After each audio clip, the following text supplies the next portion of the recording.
retrouver parce que ça fait un bon moment que j'ai pas tourné. Il y aura plein de off parce que je suis tellement nulle aujourd'hui. Mais c'est pas là le propos. Aujourd'hui on se retrouve pour une recette sucrée sur le thème d'Halloween. Mais avant toute chose, pour 2 annonces, parce qu'on va pouvoir se rencontrer. Oui!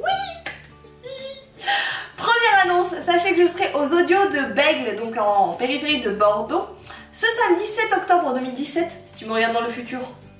Loupé, désolé, à 10h30 où je vais refaire en fait le gâteau que vous allez voir là. Je vais vous le refaire en live, je l'ai un peu pimpé pour l'occasion, j'ai fait d'autres petites choses. Vous verrez ça si vous venez. Et vous verrez ça si vous me suivez sur Instagram. Mon Instagram c'est ça. Allez, suis-moi, viens, on commence à être un peu nombreux, c'est sympa, on s'amuse comme des petits fous. Bref. Et du coup, deuxième annonce, je serai également présente au Salon Bon à Paris le 21 et 22 octobre prochain. Donc je vais squatter au salon à peu près tout le week-end. Voilà, je serai certainement au squat sur l'atelier du Bon Ludo avec qui je fais des vidéos le samedi, ça c'est fait.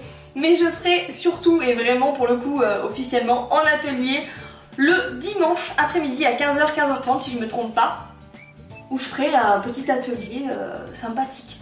Voilà, je ne vous dis rien, ce sera la surprise. Voilà. Vous avez bien sûr toutes les informations en barre d'infos si vous voulez venir. Dites-le, bah tiens, dites-le moi en commentaire si vous prévoyez de venir, j'aimerais bien savoir. Bref, je vais vous laisser avec la recette parce que j'ai beaucoup trop parlé. J'espère qu'elle va vous plaire. Je me suis éclatée sur ce gâteau, je l'ai trouvé trop fun. Et il est tellement bon, mais tellement bon. Bref, j'espère qu'elle va vous plaire. Vous avez tout en barre d'infos. Vous le savez. Je vous dis à très vite pour une nouvelle vidéo. Salut! Et on commence de suite avec la base, donc la pâte à gâteau. Pour cela, il vous faut des œufs, du sucre, de la farine, de la crème fleurette 30% Yoplait, de la levure et du colorant orange. Attention, vous allez également réaliser un deuxième gâteau à base un peu plus de chocolat. Vous avez les ingrédients en barre d'infos et vous allez voir ce qu'on va en faire par la suite. Vous faites la même chose sauf que vous mélangez le cacao à la farine.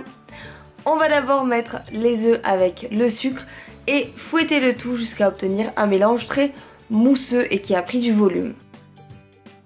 Ensuite vous rajoutez votre colorant, donc ici j'ai pris du orange et pour le cacao du noir. Et là j'ai vraiment mis du orange. Et après je vais tamiser ma farine et ma levure sur le dessus en mélangeant délicatement ma préparation jusqu'à obtenir ma pâte. Je vais fouetter pendant ce temps-là ma crème et la monter en crème fouettée. Et une fois que c'est fait, incorporer les deux appareils ensemble. La crème va amener beaucoup d'onctuosité au gâteau. Et ici on va faire un zebra cake, donc j'ai pris des moules de 20 cm et je vais d'abord mettre un peu de pâte orange, puis taper un petit peu et mettre de la pâte au cacao. Je vais intervertir ainsi les couches au fur et à mesure pour faire mon zebra cake. Ici je vais faire un premier gâteau avec la moitié de mes 2 pâtes, puis 2 petits gâteaux avec le restant de mes pâtes. Je enfourne pendant 1h30 à 150 degrés dans un four chaud. On passe maintenant à la crème, donc déjà il me faut des éclats d'Oreo, donc c'est un sachet que j'ai acheté chez Zodio, du Philadelphia, du mascarpone, du colorant noir et du sucre glace et du citron. Je mets d'abord mon mascarpone avec mon Philadelphia, puis mon sucre glace et mon citron, c'est très simple, et je vais mixer le tout, je vais le fouetter pour que tout se mélange bien. Une fois que c'est fait, je vais pouvoir incorporer mon colorant. Ici j'ai pris du noir violet, mais vous pouvez très bien prendre du orange. Pour ceux qui viennent me voir à Zodio, vous verrez, c'est ce que je vais faire. On va préparer maintenant le gâteau tout simplement. Je mets un peu de ma crème sur mon disque de présentation et je vais d'abord empiler mes gâteaux. Donc le gâteau du milieu, j'ai fait un trou dedans pour pouvoir après mettre des petits bonbons. Je taille les côtés de mon gâteau pour avoir un gâteau à peu près droit. Je mets d'abord un petit peu de ma crème et je mets des éclats d'Oreo pour le croquant. Je me remets par-dessus mon gâteau du milieu et je tasse un petit peu. Puis je vais rajouter plein de petits bonbons sympathiques pour la thématique Halloween et renouveler l'expérience. Donc remettre de la crème tout autour, des petits éclats d'Oreo pour le croquant et recouvrir de mon troisième gâteau même. Une fois que c'est fait, je vais pouvoir faire la première couche de mon gâteau, donc celle qui va emprisonner les petites miettes, tout ça, et qui va commencer un petit peu déjà à unifier le gâteau. Et je mettrai ce gâteau pendant 1 heure au frais avant de le réutiliser. Et c'est donc la deuxième étape. Ici, je vais donc mettre une deuxième couche de crème. Donc là, j'ai simplement pris ma crème d'avant et j'ai rajouté du cacao en poudre de façon à avoir une couleur un peu plus noire. je la mets de façon à lisser mon gâteau et avoir un rendu à peu près propre. Pour continuer la déco, je vais utiliser du fluff, donc c'est une pâte de marshmallow, et je vais la mettre entre mes mains, propre bien sûr, et en faisant ce petit mouvement là entre mes deux mains, et bien ça fait comme des toiles d'araignée, et comme ça a un rendu super sympa, et c'est quand même en plus super bon, donc c'est cool. Et on va continuer la déco, on va d'abord utiliser des petits marshmallows, donc assez hauts, pas des marshmallows de la marque Chamallow d'ailleurs, c'est mieux. Du chocolat blanc et un stylo au chocolat noir. Je fais fondre mon chocolat blanc au micro-ondes et je vais le couler sur mes marshmallows sur une feuille de papier et laisser sécher. Puis je vais utiliser mon petit stylo et faire des petits yeux pour faire des petits fantômes. C'est tout simple, c'est mignon et ça prend 5 minutes. Honnêtement, que demande le peuple?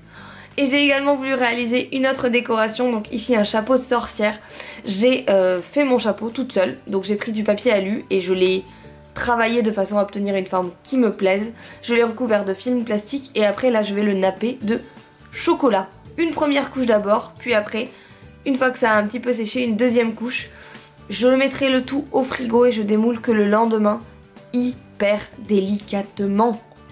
Et maintenant que tout est fait, je vais pouvoir dresser mon gâteau. Je mets mon petit chapeau, mes petits fantômes. Tadam! Il est prêt. Et voilà mon petit gâteau d'Halloween qui est quand même oufissime. Moi je le trouve super drôle et super mignon. Et lors de la découpe, on voit bien le zebra cake et tous les petits bonbons. J'espère que cette recette vous a plu. Et puis bah du coup, pour ceux qui viennent, je vous dis à samedi, à Zodio. Régalez-vous. Je me fais les bras, j'ai mal au bras, j'ai pas fait de sport depuis un bail. Autant vous dire que ça va tenir. C'est du plâtre. On voit la touche make-up. La touche make-up. C'est le côté brushing de entre brushing et cuisine. Faut pas que je me trompe dans tout ce que j'ai à dire, j'ai trop de trucs à dire. On est parti. Vérifie les dates. Voilà, alors première idée, la date. Je fais arrête de chicoter. J'ai pas tourné depuis une plombe. Oh là là, la prochaine vidéo test ça va être un enfer à tourner. J'ai pas tourné, je me rappelle même pas parce que j'ai tourné en dernier. Bref. Je serai en représentation exactement le mercredi, j'allais dire n'importe quoi. Le dimanche, faut que je refasse, je pars dans tous les sens. Je sais que vous êtes bon nombreux. Allez, on refait. Faites pas attention à ma tête, je sors du boulot. Hein. Si vous avez tout en barre d'infos, ça aussi. Il y aura plein de trucs en barre d'infos. Hein. Faites-y un tour, c'est hyper sympa. Vraiment, on s'amuse comme des petits fous en barre d'infos.